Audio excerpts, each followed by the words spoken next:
एक है कि बैठे बैठे मोचिया पूरता है। मोचिए पूरने पे कितने लोग जल जाते हैं, एक टाइम रोटी नहीं खा पाते हैं। वो उसी जलन में अपने आप को बहुतों की निगाहों में चढ़ा लिया।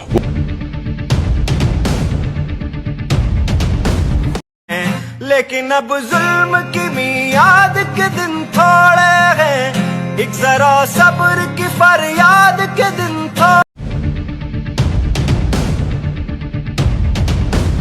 वो चाहते हैं आरोप भी हम लगाएं, यानी FIR भी उमर के खिलाफ दरोगा ने लिखाई है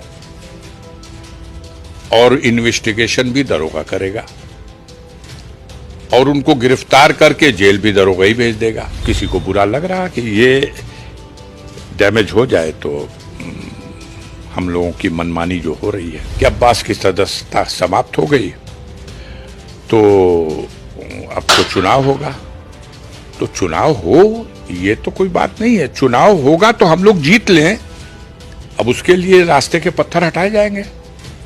तो उमर भी एक पत्थर दिखाई दे रहा था और इससे न उमर का हौसला टूटा है और न हम परिजनों का हौसला टूटा है। हमें हमारे अंदर और ऊर्जा आएगी। हमारी रगों में उन्हीं बुजुर्गों का खून है जिन्होंने ब्रिटिश हुकूमत के खिलाफ बगावत की। एक है कि बैठे बैठे मोचिया पूरता है। मोचिए पूरने पे कितने लोग जल जाते हैं, एक टाइम रोटी नहीं खा पाते हैं। वो उसी जलन में अपने आप को बहुतों की निगाहों में चढ़ा लिया। वो उसका बचपना। एक प्रकरण में उमर अंसारी जो कि IS 191 गैंग के सरगना मुख्तार अंसारी मृतक एवं उनकी पत्नी अफसा अंसारी जो कि वर्तमान में 50,000 की इनामिया है, उनका बेटा है और इसको कल हिरासत में लिया गया था लखनऊ से। और एक प्रकरण है जिसमें 2021 में एक प्रॉपर्टी जो कि कोतवाली क्षेत्र में है, मोहल्ला देवड़ी बल्लभदास में, काफ़ी वैल्यूएबल प्रॉपर्टी है, उसको 14(1) के अंतर्गत जब्त किया गया था और उसके विषय में फाइनल ऑर्डर तत्कालीन डीएम के द्वारा सितंबर 2023 में किया गया था। और अभी मार्च 2025 में special court MP MLA court माननीय न्यायालय के द्वारा एक ऑर्डर जो डीएम का ऑर्डर था उसको कंफर्म किया गया। उसके विरुद्ध, उस ऑर्डर के विरुद्ध इनके द्वारा एक अपील की गई थी।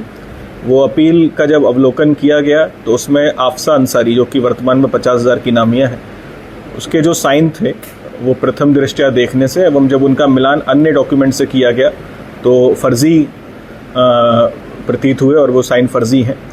तो उक्त संदर्भ में मुकदमा पंजीकृत किया गया उमर अंसारी एवं इनके वकील लियाकत के विरुद्ध और उसी प्रकरण में उमर अंसारी की गिरफ्तारी हुई है एवं उसमें अग्रिम विधिक कार्रवाई हमारे द्वारा की जा रही है। सर, ये जो प्रॉपर्टी है आज की डेट में कितनी इसकी वैल्यू होगी मार्केट रेट? कि मार्केट रेट के हिसाब से लगभग 10 करोड़ के आसपास इसकी वैल्यूएशन होनी चाहिए। काफ़ी बड़ी प्रॉपर्टी है, 6-7 हज़ार गज के आसपास बीच शहर में ये प्रॉपर्टी है और उद्देश्य ही यही था क्योंकि बहुत वैल्यूएबल प्रॉपर्टी है, भौतिक लाभ लेने के उद्देश्य से इस तरह से फॉर्जरी की गई ताकि इसको छुड़वा के और इसको फिर खुर्द-बुर्द किया जा सके भविष्य में। इस कारण से इनके द्वारा ये कृत्य किया गया और इसमें इनके वकील भी सम्मिलित था और ये फर्जी साइन करके, मतलब एक ऐसे अभियुक्त के जो कि वर्तमान में फरार है और विभिन्न एजेंसियां, जनपद पुलिस लगातार उसको ढूंढ रही हैं। उसका लुकआउट सर्कुलर नोटिस भी जारी है कि कहीं वो विदेश में ना मूवमेंट हो। फिर भी उसी व्यक्ति का, उसी महिला का जो कि 50,000 की नामिया, उसका साइन करके ये कृत्य किया गया जो कि बिल्कुल दर्शाता है कि अल्टीरियर मोटिव थे और भौतिक और आर्थिक लाभ लेने का उद्देश्य था उनके बेटे के द्वारा। तो इसी प्रकरण में ये कार्रवाई जनपद पुलिस के द्वारा की जा रही है। सर, इनकी गिरफ्तारी हुई? इस प्रकरण में एक माननीय अपर न्यायाधीश महोदय ने एक प्रकरणवाद में रिपोर्ट थाने से मांगा कि आप इसके बारे में रिपोर्ट दें और बिना रिपोर्ट दिए ये जो थाना अध्यक्ष है इन्होंने एक FIR दर्ज कर दिया, जबकि पूरा का पूरा ये जुडिक्शन जो है कोर्ट का है। ये सब जुडिश मैटर है और कोर्ट में चल रहे मुकदमे में अलग से आप प्रक्रिया नहीं आप अपना सकते। इन्होंने पकड़ करके एक मुकदमा कायम कर दिया जो कानूनी रूप से एकदम विधि विरुद्ध है। कोई ऐसा साक्ष्य नहीं है जिसमें फोर्जरी बनती हो। कोर्ट में दी गई प्रार्थना पत्र में मूल्यवान प्रतिभूति के बारे में कोई अपराध बन ही नहीं सकता है। तो ये सारी की सारी घटनाएं गलत है, क्या बताता है। देश दुनिया से जुड़ी खबरों को देखने के लिए नेट7 न्यूज चैनल को सब्सक्राइब और शेयर करें और बेल आइकन को प्रेस कर दें ताकि आने वाले खबर आपको सबसे पहले मिल सके। फिर मिलते हैं एक नई खबर के साथ। जय हिंद।